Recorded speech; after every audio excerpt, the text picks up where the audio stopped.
नमस्कार दोस्तों, एक बार फिर स्वागत है आपका हमारे YouTube चैनल पे, जिसमें आज आपके लिए लेके आए हैं हिंद चीन राष्ट्रवाद से इतिहास के कुछ महत्वपूर्ण प्रश्न का भाग एक, जो कि 10वीं कक्षा के इतिहास पर आधारित प्रश्न है।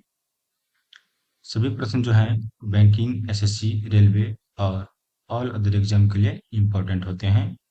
तो चलिए चलते हैं आज का हमारा पहला प्रश्न की ओर। तो आज का हमारा पहला प्रश्न है, ओंकारवाट का मंदिर कहाँ स्थित है? मंदिर में बहुत ही फेमस है ओंकारवाट का मंदिर। यह है कंबोडिया में स्थित। कहाँ पे है? कंबोडिया। Option number D. जिन प्रश्नों के आंसर आपको पहले से पता है उसे आप कमेंट में अवश्य करेंगे। जिन प्रश्नों के आंसर आपको पता नहीं है उसे आप नोट कर लेंगे। चलिए चलते हैं अगला प्रश्न की ओर। अगला प्रश्न हमारा है, हिंद चीन पहुंचने वाले प्रथम व्यापारी कौन थे? हिंद चीन हिंद चीन पहुंचने वाले प्रथम व्यापारी जो था वो था पुर्तगाली थे। कौन थे? पुर्तगाली थे। और भारत का खोज भी जो है वो पुर्तगाली ने ही किया है, जिसका नाम था वास्को डी गामा, जो 1498 ईस्वी में भारत आया था। ठीक है। अगला प्रश्न हमारा है, हिंद चीन में सबसे बसने वाले फ्रांसीसी कहे जाते थे। जो हिंद चीन में बस गए थे फ्रांसीसी, उसको क्या कहा जाता था? उसको कहा जाता था कोलोन। क्या कहा जाता था? कोलोन। Option number C. ठीक है। अगला प्रश्न चलते हैं।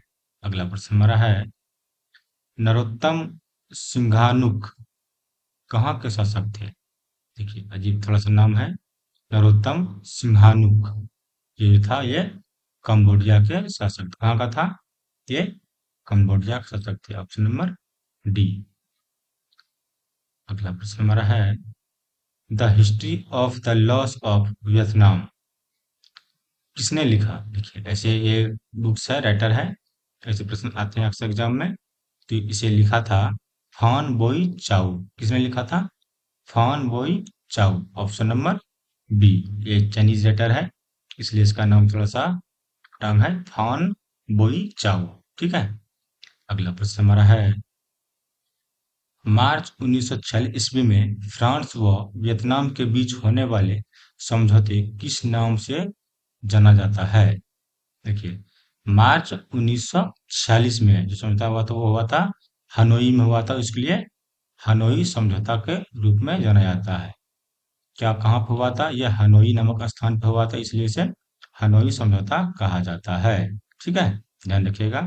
अगला प्रश्न हमारा है, किस प्रसिद्ध दार्शनिक ने एक अदालत लगाकर अमेरिका को वियतनाम युद्ध के लिए दोषी करार दिया था?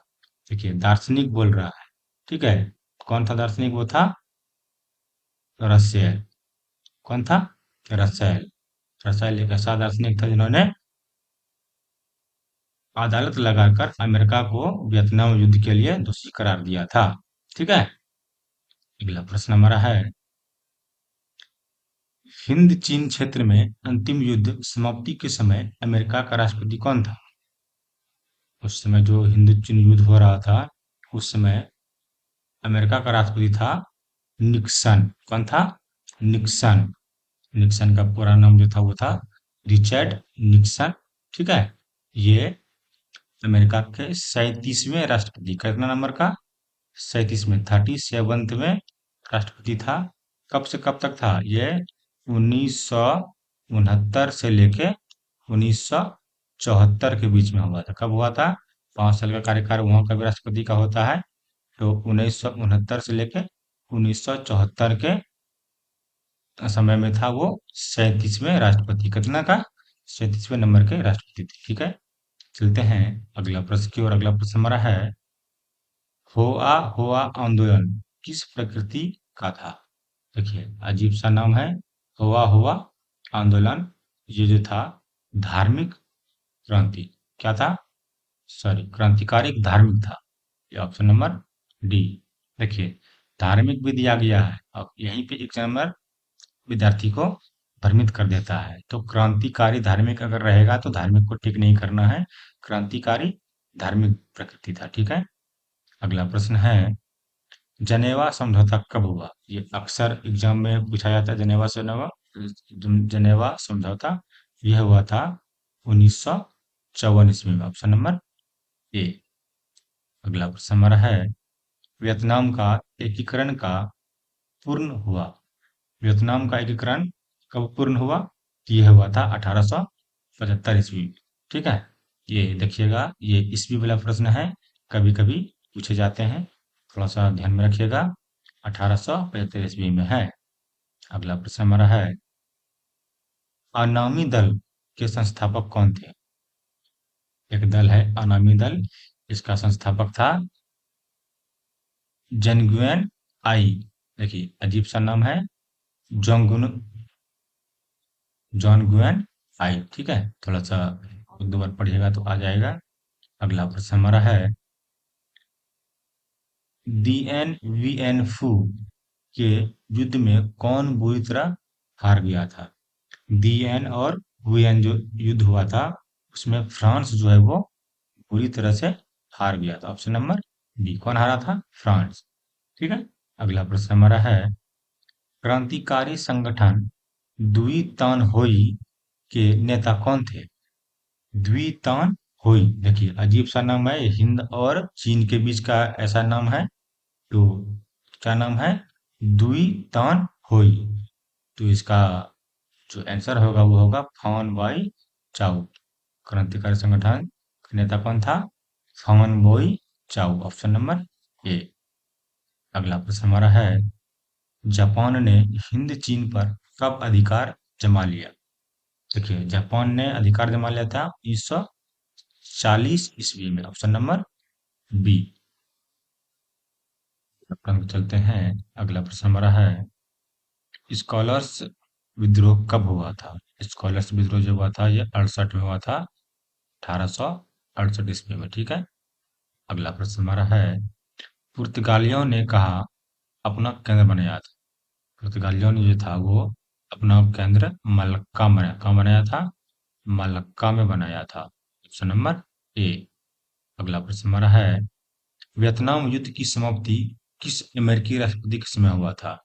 वियतनाम युद्ध की समाप्ति हुआ था वो हुआ था रिचर्ड निक्सन के समय हुआ था। ठीक है, ऑप्शन नंबर बी। अगला प्रश्न हमारा है, हो ची मिन्ह का शाब्दिक अर्थ क्या है? देखिए हो ची मिन्ह जो था एक पथ प्रदर्शक था। कौन था? पथ प्रदर्शक। ऑप्शन नंबर सी, पथ प्रदर्शक था। अगला प्रश्न हमारा है, वियतनाम लोकतांत्रिक गणराज्य की स्थापना किस वर्ष हुई थी? वियतनाम लोकतांत्रिक गणराज्य की स्थापना जो है वो 1945 ईस्वी में हुआ था। कब हुआ था? 1945 ईस्वी में। ठीक है, अगला प्रश्न हमारा है, ओंकारवाट के मंदिर का निर्माण किसने करवाया था? ओंकारवाट का जो मंदिर था वो सूर्यवर्मा द्वितीय ने करवाया था। Option number C. किसने करवाया था? सूर्यवर्मा द्वितीय ने। अगला प्रश्न हमारा है, अमेरिका ने रबड़ का बगान पर किस रसायन का छिड़काव किया? रबड़ का जो बगान था उस पे जहरीला नमक रसायन का छिड़काव किया था। ऑप्शन नंबर ए, जहरीला। याद रखेंगे। अगला प्रश्न हमारा है, कंबोडिया फ्रांस का संरक्षित राज्य कब बना? कंबोडिया जो है फ्रांस का 1863 ईस्वी में संरक्षित राज्य बना है। ठीक है, अगला प्रश्न हमारा है, लाल खमेर सेना किसकी थी? लाल खमेर जो सेना था वो था सिहानुक की। किसकी थी? सिहानुक की। सिंहानुक की थी। Option number B. अगला प्रश्न हमारा है, वियतनाम में तोकीन फ्री स्कूल किस उद्देश्य से स्थापित किया गया? देखिए तोकीन फ्री स्कूल जो था ये पश्चिमी शिक्षा देने के लिए, किसके लिए? पश्चिमी शिक्षा देने के लिए शुरुआत किया गया था। किसका? तोकीन फ्री स्कूल की स्थापना किया गया था। ठीक है, ध्यान रखिएगा। Option number C, sorry D. अगला प्रश्न हमारा है, नियो लियो हचकत, देखिए NLHS किसकी राजनीतिक पार्टी था? देखिए अजीब सा नाम है। ये था पाठेत लाओ की। किसका था? Pathet Lao. Option number C. देखिएगा अगला प्रश्न हमारा है, वियतनाम में अन्नामी दल की स्थापना किसने की थी? अन्नामी दल। अन्नामी दल की जो स्थापना है वो की थी, ऑप्शन नंबर ए, जोगुएन आई ने। किसने किया था? जोगुएन आई ने। Option number A.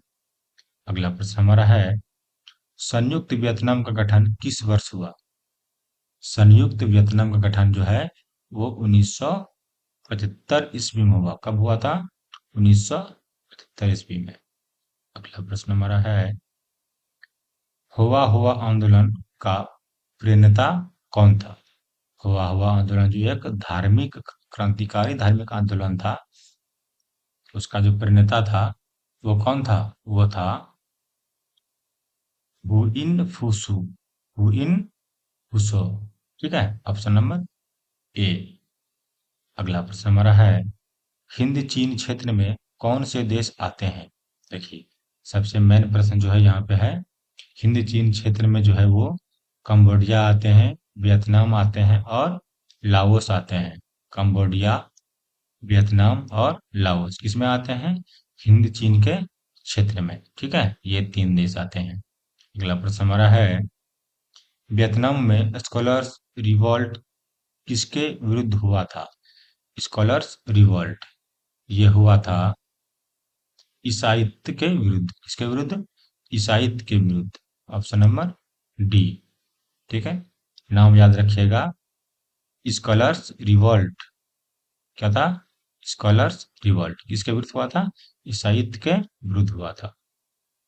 अगला प्रश्न हमारा है, किस राष्ट्रपति के शासनकाल में अमेरिका ने वियतनाम युद्ध में पहली बार भाग लिया था? देखिए जब अमेरिका पहली बार वियतनाम युद्ध में भाग लिया था उस समय अमेरिका राष्ट्रपति था कैडनी। कौन था? Sorry, Kennedy. क्या था? कैनेडी के शासनकाल में। Option number C. अगला प्रश्न हमारा है, वियतनाम में तोकिन फ्री स्कूल, देखिए अब की बार आया, तोकिन फ्री स्कूल की स्थापना कब हुई थी? तोकिन फ्री स्कूल की स्थापना जो है वो 1907 ईस्वी में हुआ था। Option number A. अगला प्रश्न हमारा है, मार्च 1946 में फ्रांस एवं वियतनाम के बीच होने वाले समझौते किस नाम से जाना जाता है? देखिए कब हुआ था? मार्च 1946 में। अब ये रिटर्निंग क्वेश्चन सा लग रहा है, ये क्वेश्चन ऊपर भी आया हुआ था। मार्च 1946 में हनोई नामक स्थान पर हुआ था। इसको हनोई समझौता कहा जाता है। Option number B. अगला प्रश्न हमारा है, हिंद चीन में कौन सा देश नहीं आता है? देखिए हिंद चीन में कौन सा देश नहीं आता है? अभी तुरंत बताए थे, नहीं हिंद आता है यानी हिंदुस्तान, और नहीं चीन आता है। ठीक है, इसमें कंबोडिया, लाओस और वियतनाम आते हैं। ध्यान रखिएगा, नाम से हिंद और चीन का नाम से चीन नहीं मार देना है या हिंद नहीं मार देना है। ठीक है, मतलब इस दोनों में नहीं आते हैं। अगला प्रश्न हमारा है, वियतनाम स्वतंत्रता लीग की स्थापना, वियतनाम स्वतंत्रता लीग की स्थापना किसने किया था? तो हो ची मिन्ह ने किया था। किसने किया था? हो ची मिन्ह ने किया था। Option number B. अगला प्रश्न हमारा है, इंडो चाइना को किस देश ने अपने उपनिवेश के रूप में विकसित किया? इंडो चाइना को, इसको ये फ्रांसीसी ने अपने उपनिवेश के रूप में विकसित किया है। ठीक है, ऑप्शन नंबर डी। अगला प्रश्न हमारा है, हिंद चीन में आने वाले पहले यूरोपीय व्यापारी थे। देखिए हिंद चीन में आने वाले प्रथम यूरोपीय व्यापारी थे पुर्तगाली। कौन था? पुर्तगाली। Option number C. अगला प्रश्न हमारा है, लियोंग की चाओ, लियोंग की चाओ कौन थे? लियोंग की चाओ जो था वो एक चीनी सुधारक था। क्या था? चीनी सुधारक। अगला प्रश्न हमारा है, प्राचीन काल में वियतनाम पर किस सभ्यता संस्कृति का प्रभाव था? प्राचीन काल में जो था वो चीनी सभ्यता और संस्कृति का प्रभाव था। Option number A. अगला प्रश्न हमारा है, फ्रेंच इंडो चाइना की स्थापना किस वर्ष हुआ? फ्रेंच इंडो चाइना की स्थापना जो है वो 1887 में हुआ था। ठीक है। तो आज का हमारा जो हिंद और चीन का जो राष्ट्रवाद था वो यही समाप्त होता है। और भी इसी तरह कम्पिटिटिव एग्जाम के वीडियो पाने के लिए हमारे चैनल डिस्को क्लासेस को सब्सक्राइब करें, लाइक करें, कमेंट करें, शेयर करें और अपने बेल आइकन को भी दबाएं ताकि आपको हमारा वीडियो सबसे पहले प्राप्त हो। तब तक के लिए हमें आज्ञा दीजिए। धन्यवाद। जल्द ही मिलेंगे अगली वीडियो में। जय हिंद।